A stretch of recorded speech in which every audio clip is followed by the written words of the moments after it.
నటుడు అనే పదానికి నిలువెత్తు నిదర్శనంలా ఉంటాడు విక్రమ్. ఇప్పటికే వెండితెరపై ఎన్నో విలక్షణ పాత్రలు పోషించిన విక్రమ్ తాజాగా తంగలాన్ అంటూ మరో వైవిధ్యభరిత పాత్రతో ప్రేక్షకుల ముందుకు వస్తున్నాడు. రేపు ప్రేక్షకుల ముందుకు రాబోతున్న తంగలాన్ చిత్రం పైన మంచి బజ్ ఉంది. పేరుకు తమిళ చిత్రమే అయినా ఈ సినిమాని తెలుగులో విపరీతంగా ప్రచారం చేశాడు విక్రమ్. సినిమా విడుదలకు ఒక రోజు ముందు వరకు తంగలాన్ టీం తెలుగు రాష్ట్రాల్లో సందడి చేయడం ఓ విశేషమనే చెప్పాలి.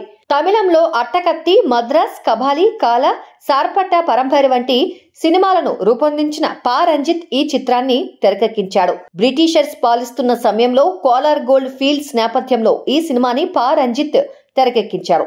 విక్రమ్ లోని నట విశ్వరూపాన్ని ఆవిష్కరించే చిత్రంగా తంగలానికి మంచి బజ్ ఉంది. ఈ సినిమాలో విక్రమ్ ఓ తెగ నాయకుడిగా కనిపించబోతున్నాడు. ఈ సినిమాలో విక్రమ్ ఆహార్యం, అతను చేసే విరోచిత పోరాటాలు సినిమాకి హైలైట్ గా నిలుస్తాయంటున్నారు. ఇక సినిమా చివరిలో పులితో విక్రమ్ చేసే ఓ పోరాటం ఒళ్ళు గగ్గురు పొడిచేలా ఉంటుందట. మలయాళీ స్టార్ పార్వతి తిరువత్తు విక్రమ్ కి జోడీగా నటిస్తే మాలవిక మోహనన్ మాంత్రికురాలి పాత్రలో కనిపించబోతోంది. జీవి ప్రకాష్ కుమార్ ఈ చిత్రానికి సంగీతాన్ని సమకూర్చాడు. స్టూడియో గ్రీన్ సంస్థ అత్యంత ప్రతిష్టాత్మకంగా తంగలాన్ చిత్రాన్ని నిర్మించింది.